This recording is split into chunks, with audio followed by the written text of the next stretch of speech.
Welcome to Do It for the Gram, an Enneagram podcast with your host, certified Enneagram coach, Milton Stewart, where we do it for the Enneagram, not Instagram. We make moves to improve our lives and those in our community. I am very excited today. I have an amazing guest on the show, Dr. Jerry Wagner. I'm so excited to be here. I've learned tons and tons and tons, and we'll get into more of that as the episode goes on.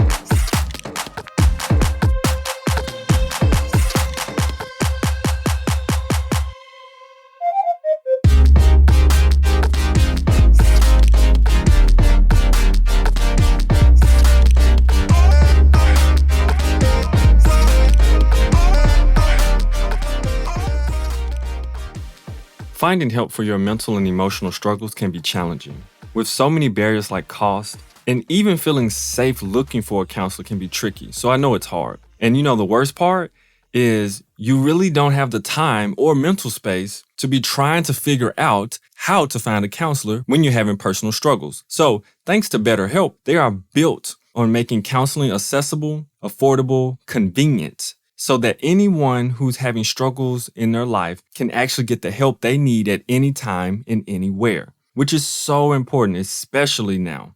All the professionals are licensed, trained, experienced, and accredited. And what I love so much about them is that they have a diverse group of counselors with a broad and various amounts of different backgrounds to help all their different clients. If you need some help, try BetterHelp. You can get a 10% off discount from your first month when you go to betterhelp.com/doit. That's BetterHelp.com/DOIT. Jerry, can you introduce yourself real quick? I can do that.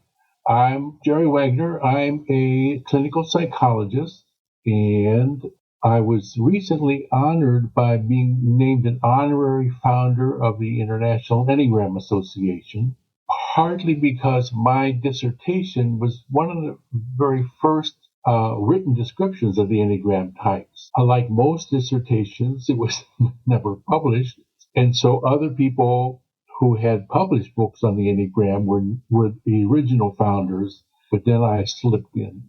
And so, as I say, if you join something early enough and stick around long enough, you get a prize. You become an honorary something. So, yeah.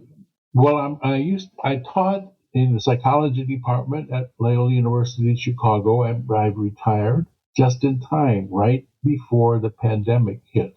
So I got out just in time. And I taught in the Institute of Pastoral Studies. So I have an interest in both psychology and spirituality. For 25 years, I was a Jesuit, religious order in the Catholic tradition. And that's actually where I learned the Enneagram. 1971, which is a really scary thought because that's 50 years ago. And you'd think I'd be sick of the Enneagram by now, but actually, I still find it fascinating. Even talking to you, it's fascinating. So I learned it back in 71. Pat O'Leary, who's another Enneagram teacher and founder of the IEA, was in that same class with me. And so we learned the Enneagram. It was part of a religious experience course, which was really a breath of fresh air in the midst of all those dry theological courses. So I was studying theology at the time. And Bob Oakes, who taught us, had just learned the Enneagram from Claudio Norano. So he had just come back from the West Coast. And it was right after Claudio learned it from Oscar Ichazo. So we were kind of right in at the beginning. There was nothing written on the Enneagram at the time. It was all passed on oral, oral tradition. I was amazed that after theology, I went to complete my PhD in psychology, and they let me do my dissertation on the Enneagram, which is amazing because nothing had been written on it. So I suggested that because it's all oral tradition, how about we put phone numbers in the back of the dissertation instead of, references to books and periodicals. they didn't see the humor in that at all. So that didn't work. But I compared the Enneagram with the Myers-Briggs. I'm actually going to do a workshop this Thursday, sponsored by Mayheck down in Asheville, North Carolina, on the Enneagram and the Myers-Briggs. And I also compared the Enneagram to a personality system that Ted Milan has, Theodore Milan. He's got 8 types, and it worked. It was kind of interesting. And part of it was coming up with an Enneagram test that didn't work so well. So after about 6, 8 times, it's better now. It got published by actually a major psychology test company, Western Psychological Services. So I think it's the only Enneagram test that's actually been published by a major psychology test publisher. So it had enough statistics that they would publish it. So that's it. So these days I'm offering an Enneagram training for people who kind of want to give Enneagram workshops or work with people one-on-one or work with teams. And we've had to do it online thanks to Mother Nature. And it is not as good as in person. I know you were there in person, but it's okay. It's working okay, better than I thought it would. So that's what I've been up to. Just that's nobody's business, but I've just celebrated my 80th birthday. Congratulations. That's awesome. Yes, thank you. I don't feel 80. I'm very immature for my age, so I don't feel a day over 70. So I was thinking 60. if I need to take a nap during this podcast, you'll excuse me and I'll just nod off. Just a little bit. We'll throw on a commercial and then we'll just let it ride. Yeah. Oh my goodness. That's awesome. So how did you figure out your type struck? Like, how did you figure out your point? How did that happen? Well, I'll tell you, since you asked. I originally thought I was a 1, a 4, a 5, a 6, and a 7 and a 9. So I eliminated about, 2 types initially. And finally, Bob Oak says, you're a 5, well, okay, if you say so. But it worked. So 5 is right in between the 6 and the 4. So I got those 2 kind of close. 7, 5 is connected to the 7, as you know so well. Yeah. And I think 5s and 1s, we got a lot in common. So, and 9s, if I weren't a 5, I sometimes think I might be a 9. In the gut center, 891, I tend to identify with the 9 mostly. So basically, Bob Oakes declared that I was a 5. And I said, well, damn, you're right.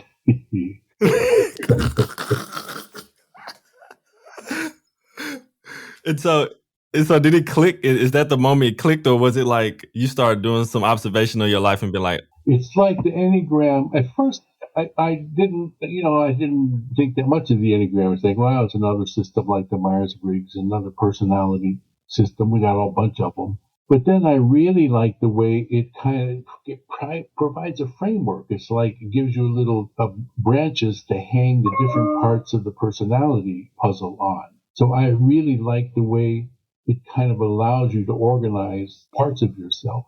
So I pulled pieces out of articles on the Enneagram and Adler and Jung and Harry Stack Sullivan and Karen Horney. It's like their theories, it kind of really are congenial with what the Enneagram talks about. And you can kind of tie them in with Enneagram theory. So nice. I like the way the Enneagram, let me say this for about the 18th time, the way the Enneagram can organize different pieces of the personality puzzle.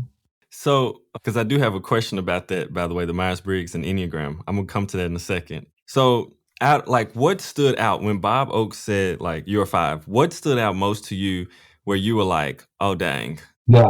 Like, like, what part of yourself did you notice was like, oh, that's it? Well, a couple of things. One of them is kind of the tendency to retract, to withdraw. When in doubt, hide out. So I'm introvert on the Myers-Briggs, so that kind of fits, kind of energy goes in.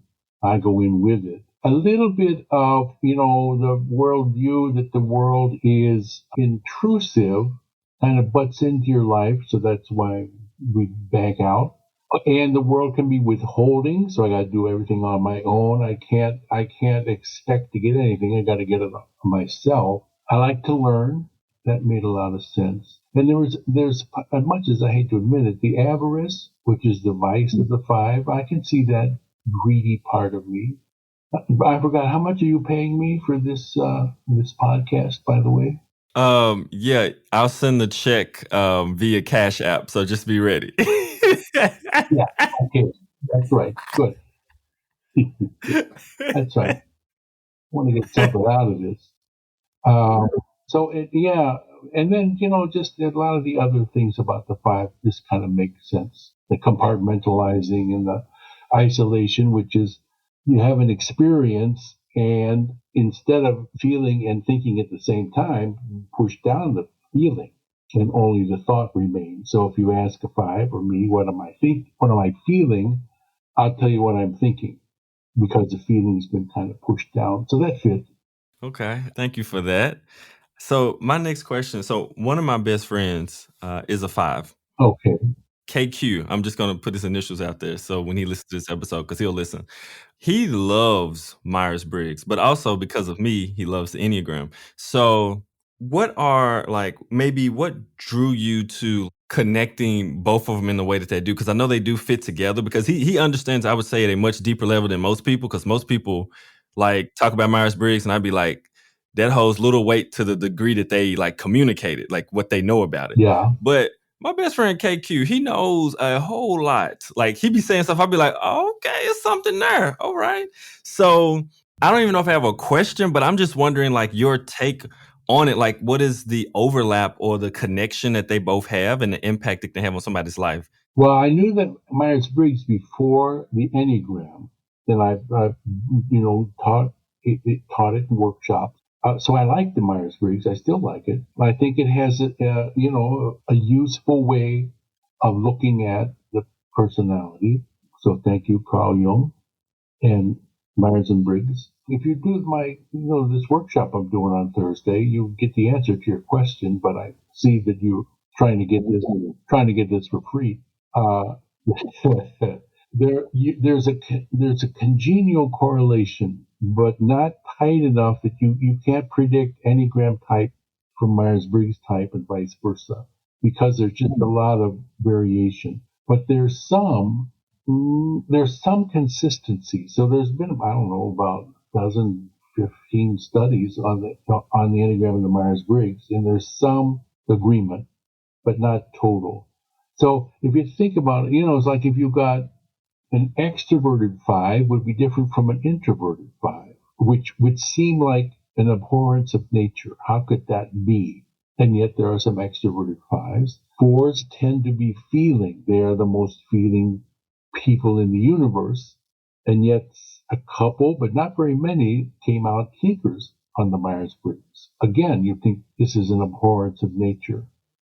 So it might have a little bit to do with subtypes, how your Enneagram type shows up. That like an introverted 8 would be a little different from an extroverted 8. They wouldn't punch you so hard, it would be,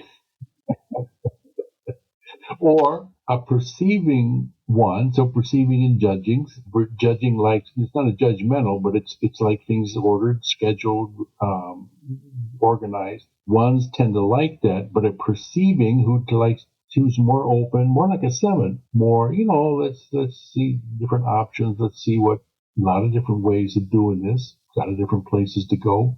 So the P allows that the one to be a little bit more allowing, accepting, open, moderate. It balances it a little bit. So all the way around, there's it kind of either makes your Enneagram type a little bit stronger, or it moderates it a little bit, lightens it up. So it's very helpful, and they just measure different. Oftentimes they measure different things, so each provides information that the other one doesn't. And as a 5, the more information, the better. Or as a 7, you would like this, of course. Yep. Let's get more information. Yep. As present in the IEA conference presentation that I did with you there with me, there was a ton of information on my slides and that we both, especially we, were trying to share. And I was like, Mm-hmm. Mm-hmm. um, That's right. yeah, I've noticed that more and more, just how much information I try to pack into stuff. And I'm like, I don't know if they Mm-hmm. can absorb that much, but I feel like they could use it. Like, Yeah, that's right. Mm-hmm. that's right. They'll get it later. But now they have it, they can go back and look over. So thank you for that. I think a lot of people are going to really love hearing that. Especially, I love the way you said that they measure different things, which I think is really, really important. So I love that. I know some people are going to love Mm-hmm. absolutely talking about that. And I'm going to make sure Yeah. I send that information out because I know some people who love the overlap of them and the differences. Hi, Milton here. As you know, I'm the Do It for the Gram and Enneagram podcast host. But what you may not know is that I'm also the founder of Kaizen Careers, an Enneagram coaching and consulting business. I help people overcome major inner obstacles using the Enneagram. I also work with different sized organizations to improve performance by using the Enneagram. I use the Enneagram to help organizations honor the humanity with its employees and leaders. To learn more or book me, go to kaizencareers.com and click Start Today or give me a call at 901-334-1644. Talk to you soon. So time to get a little selfish with me right now. So the first Enneagram training or workshop I attended that you did was near Chicago, in the Chicago area. That's where you do your thing for the most part. Yeah. And I'm kind of wondering because people don't understand when I enter a space and I'm a learner and I bring a lot of 7 energy at times, like if I'm enthused, but I also have the wiggles too. Like I move a lot. So I want to know, Yeah. what was your first impression or experience with me in your course? Because Mm-hmm. I was sitting in an interesting spot and I was doing interesting things. So what was your first impression or experience? I didn't see you wiggling that much, although now that you mention it, I'm, throwing net over this guy, But I thought you had a lot of good questions, interesting questions. So you were inquisitive and curious and good, yeah, funny, but you had kind of good questions, a good insight. I'm saying that because I want to flatter you because you're doing this, interviewing me. Yeah, I that's right. appreciate it. Yeah, I can remember where you were sitting, which is pretty amazing. Over on Mm. my right hand side, a little bit towards it. Mm-hmm. Yeah. Yep. So, I was in the back next to the food. ha, Yep. In the back next to the exit yeah, for safety purposes. there you go. Or in case something more interesting happened out in the hallway, go check it out. That's right. Yeah, go ahead. I remember moving so much. I was just gonna say I enjoyed when we did that. We teamed up for the head center for the IEA. Enjoyed your humor and your insights and examples. That they were great. Thank you. Not as good as mine, but they were really good. And that's a plug for people should if you're not a member of the IEA, because you can get the recording, you should sign up to be a member. The recordings from the conferences are absolutely incredible. Me and Jerry were on there, and Mm, you want to talk about information and humor mixed together. It was a great blend. It was a great blend of information and humor. mm, So it's something to definitely check out. I'll try to put in the link for people so they can check it out. yeah, yeah. I've been going back, not only listening to ours over and over again because it was so amazing, but other people's presentations were really good. And it's interesting, you said, 80 years ago you started the IEA, right? Yeah, worth listening to. I want to slide that in. And it's really full circle because like I'm a board member of the IEA now, and you're one of the people who helped found it. So that's awesome. I think it's really cool how that's come full circle. Yeah, that's right. Yeah, I just remember. Do you remember when you were teaching and you were talking about your slides? And I mentioned I would do your slides if you wanted me to. If you wanted me to help you do your Yeah, slides. I think I do. Yeah. I remember that. I was like, "This is great information." but I wanted to help with the slides. And then I after I said it, I was like, "Did I really just say that in this class out loud?" I said, "Oh my goodness." Well, on my slides, it's just all words, words, words, words. And so a picture, they say, is worth 1,000 words, which would save people a lot of reading time. Just show them a picture. Here it is. Yeah, I still could use some help with that. I had to be careful because then I started making my own, and then I started seeing words and more words, and I was like, Yeah. you probably could verbally explain that. I don't know if you or need a picture. Maybe not throw the full explanation on there. So that was interesting. I don't know. I just remember learning, and whenever I'm in an Enneagram workshop or space, I get into this mode where, and I have to really work on calming myself down because I'm excited, and so I like want things to move at the pace I want 'em to move at, but I'm not the only person in the class, Yeah. the workshop. And so that becomes the struggle, and then I have to really, and I sit in the back too because I don't want to distract people, Yeah. to be honest. That's another reason. Because like, you may say something or do something, and like I really like agree or get excited, and then I know it can distract somebody else because I may move and I'd be like, "Oh," or something. I'm like, "Don't do that. Don't, no, just let's let them focus." So I don't know. I just find it so intriguing, interesting when I come into a place as a learner, Mhm. how different it is than space. Now, speaking of learning, I know this is supposed to be about me, not about you, but are you doing some stuff in schools these days? Or you did stuff in education, right? You still doing anything there with the Enneagram? I don't work in the school I used to work at. When I was at your course, I was half and half, and I was, well, full and full. And to be honest, I was full time in education. I was also full time trying to work in my business. But now I'm full time with Kaizen, my business. But now I work with the school. So I did one of the trainings to start the year out to like get to know each other, their type structures. We did different things around communication. And then I'll be going back doing something in like a month or two to kind of like work with some more things. So Mm, it has been really, really, really yeah, helpful. I'll say that to the staff because you start to realize and see like, whoa, this is what's happening here. Oh my goodness, this is why I don't like this person, right? Quote unquote. Or I don't know how to like communicate with this person. Or they make me feel this way. I wish there was a way that, and I hope people keep learning at the school I work with, because if you learn more about yourself, do your own work, you can better work with the kids. And you can start to see their patterns. And I think that was a gift that when I was in that space, when I was working there and helping teachers and faculty with like Enneagram type, basically personnel issues of self development and stuff, but also when I work with the kids. So I get like the ranges of behaviors that would come out or the patterns, I could see them.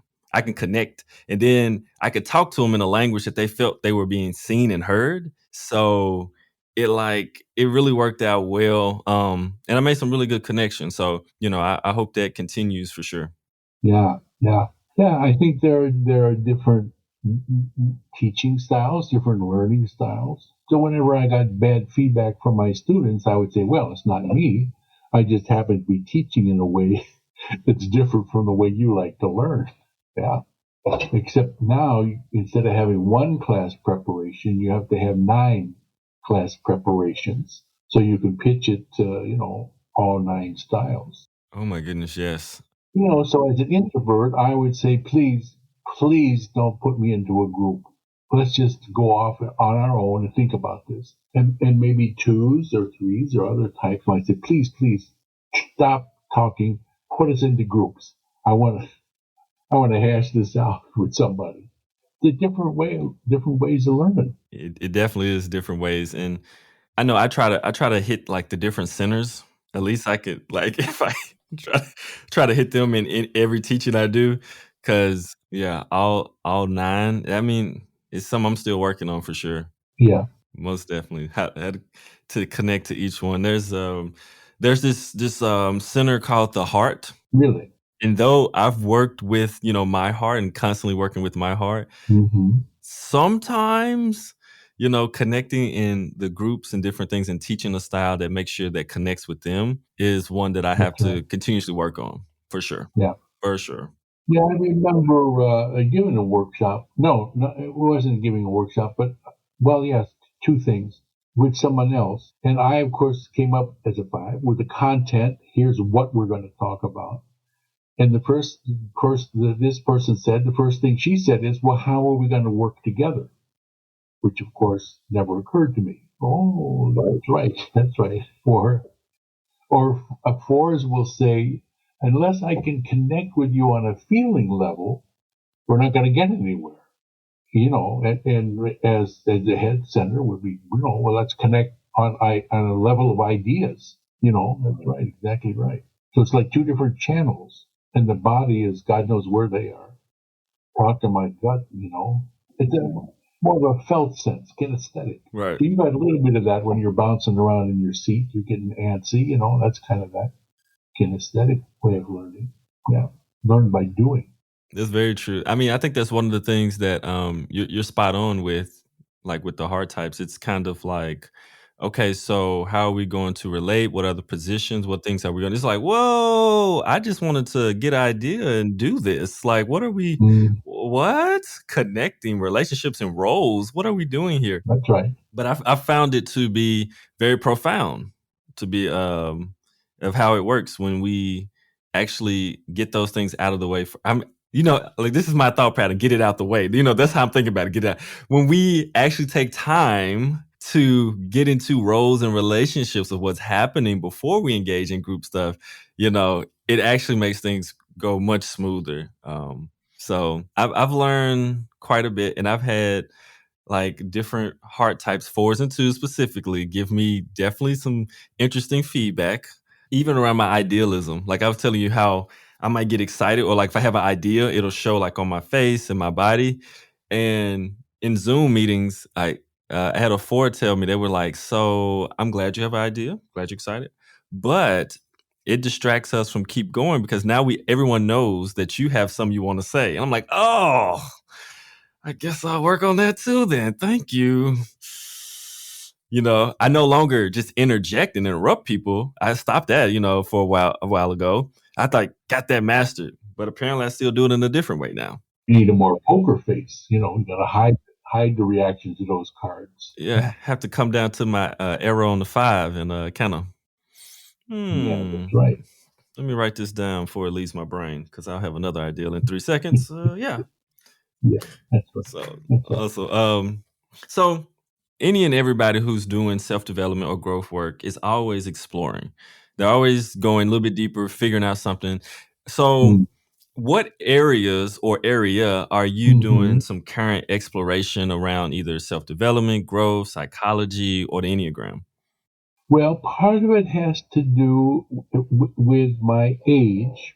So at age 80, I'm there's a lot more behind me than there's ahead of me. So I'm kind of wondering, as actually sevens do, well, what's next? What comes after I die, if anything? Part of that is that my wife passed away almost 6 years now. To me, it's hard to believe. And, so every day I'm kind of wondering, well, where are you? How are you? What's going on with you? And I wrote an article on the real self and the false self. And so you've got psychological explanations of what the real self is, and then spiritual definitions. So there might be more to ourself than meets the eye. Who am I really? So that kind of gets down to, well, how am I related to this divine force or God or whatever you want to call that? So I'm reading a book right now on, I think it's called Consciousness Beyond the Brain, something like that. And so it's people who have had near death experiences. The guy who's writing about it is a cardiologist, so people whose heart have stopped. And basically they're brain dead, and yet they seem to have some kind of consciousness. Either the past or the future or connecting with people in their life. And so how is this possible? If consciousness is tied to the brain, if the brain ain't working, how come you're still conscious? So what's that all about? I don't know. As a 5, I would like to know everything, but I'm constantly saying, I don't know, I don't know, I don't know. I suppose that's a good Zen place to be, not knowing. So that's kind of what I've been reading, thinking about, and I think that you can't get from a book. So I got to put the book down and just meditate, just be quiet, and see if anything arises. But my mind is a little bit like a 7 mind, the old monkey mind. It's hard to get still. It's hard to get all those different thoughts from floating around in there. It's like a bunch of birds flying around in your head. Just to get quiet. It is possible to know without reading. Yeah. Really? That statement is so loaded with so many different things. Oh my goodness. Mm-hmm. I think that's one thing I admired about you so much from like being in a workshop with you was that you had a way of um one thing connecting with people. Knowing you being a father, the way that you connect with people I think is absolutely incredible. Um, but one thing I really admire Mm-hmm. about you is your ability to like you'll be teaching and giving a workshop, and there's a point where there's like this beautiful humor that you would give in, and everybody's like laughing, or they haven't caught it yet, and they're about to laugh. And then there's a point where you kind of drop in and drop lower, and where you speak some very real truths and like some real connectedness to even your whole being and being present. So I really admired that when I was in the workshop, and I was like, oh my goodness, like the layering and just I guess the toiling of work that you've done internally, something I really really admire, and so I definitely want to share that while we were here. And as you're saying that, I'm trying to think of that old song, a spoonful of sugar makes the medicine go down, something like that. So sometimes humor allows us to look at things we may not be too keen about looking at. So if you can laugh at yourself, that's a step towards accepting yourself. Mm. And I think you use it so well, like so well. The timing is like, if you didn't become a clinical psychologist and a teacher, facilitating everything you do, you could have been a comedian. Just telling you, stand up. That's correct. I'd be poor now, but that's okay. That's true. Yeah. Oh, oh my goodness. Maybe. Who knows? Could have got you a Yeah, there's a lot of, I mean, it's important to take yourself seriously. I probably don't do that enough. And there's just a lot of, it struck me, a very many serious Enneagram teachers. So I thought, lighten up a little bit. Yeah, this is heavy. It's just serious stuff. And also, some of it is pretty humorous It is. that we do. It is. Yeah. Watching our patterns reemerge over and over again once we thought we did something, like, oh, I get it's like, I'm back. Like, oh, here you go again. Here I go again. Awesome, awesome. So last thing is just what do you have coming up that people can attend and go to and sign up for? Ah, thanks for asking. Thought you'd never ask. Well, I'm doing my Enneagram training online with Catherine Grant, who's also, a fellow 7 of yours. And we've got 2 parts. Because we would have had 3 parts, but Mother Nature said don't get together so much Right. anymore. And so part 1 is kind of an introduction to the Enneagram and gives you enough knowledge to be able to do a kind of a basic Enneagram workshop or work with people. Part 2 goes deeper into it. I bring in some different psychological takes on it, the behavioral, cognitive, psychodynamic, Mm-hmm. that you may not get so much in other trainings. And some people would say, thank God I don't get that other trainings. So part 1 is next January 18, goes through February 24th. It's 2 days a week, Tuesday and Thursday from 11 to 1 Central Standard Time, my time in the middle of the country here. And so basically, it's 12 modules over that period of time. And then part two starts March 8th and goes through April 14th. And it's the same arrangement. So 2 days a week, 2 hours each time. We stay after class in case there are any questions. So sometimes it's 2.5 hours if people want to stick around. And then, so the first one, you become a teacher in the Enneagram spectrum tradition. And then if you do part two, you're an advanced teacher in the Enneagram tradition. If we did have it, part three, you would be, what the hell would you be? A master teacher, I guess, so you got to have these names, put on your certificate. So when I taught at Loyola, let's see, there was a lecturer, an advanced lecturer, and a senior lecturer. Maybe if you did part three of my training, you'd be a senior Right. teacher. But we don't have a part three, so I don't have to worry about that right now. True. That one would have been more actual, practicing teaching the Enneagram. So, yeah, it was a great idea, but you almost have to do that in person. I mean, not almost. You do have to do it in person.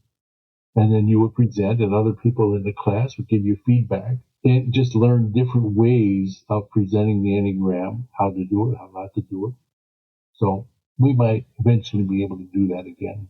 I definitely recommend, if you're listening and you're interested, to check it out. And then check it out at, what's the website? Yeah, it's, well, there's two.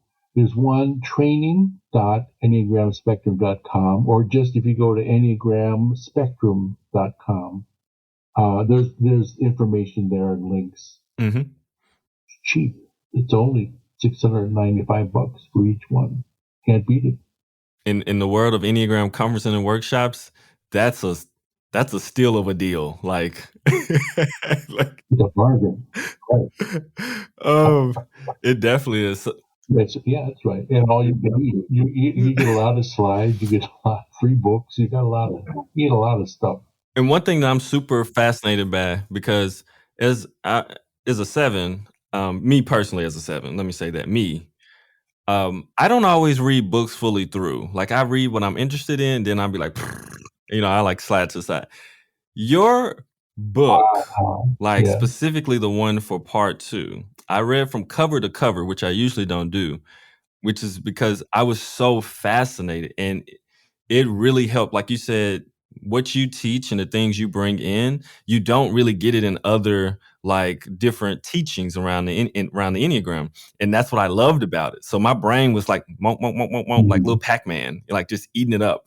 And Yeah. so that's another reason I definitely recommend attending the course. Like, really, the books are amazing. The teaching is amazing. So I would just recommend those to check them out.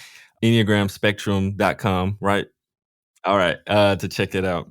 And for that same reason, just to be generous and get it over with, that's a good reason to go to all different trainings, because you're covering kind of the same material, but very different ways, different examples, different ways to pitch it, and so it's not as repetitious as you'd be afraid it would be. It's actually kind of amazing how different takes you can have on the same thing. Because the IEA live that we did, the month later, Yeah. I did it with Mario and B. You don't want to talk about different takes on parts of the Enneagram. Woo!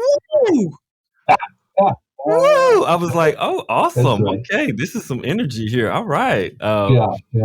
Especially with subtypes, there's a lot of different ways of understanding subtypes these days. That's right. Yeah, so Yeah. I definitely agree with that. The different variations in growing our Enneagram perspective and knowledge is huge. It's huge. Mm-hmm. And I can go Mm-hmm. more into it, but Mm-hmm. I'm not right now, because words, they can be exacting and helpful, but they also can be very limiting at the very same time. So, yeah. That's right. Well, good. Thanks for inviting me. Yes, yes, yes. Thank you so much for accepting the invitation. I definitely enjoyed this, and I continue to learn from you, and I like to learn with you as well. So I just appreciate this so much. I do. All right. So if you are feeling like your Enneagram type or your ego structure is about to take over your whole day or in a certain moment, take a deep breath, pause, and do it for the gram, the Enneagram, of course. And we'll see you on the next episode. Bye.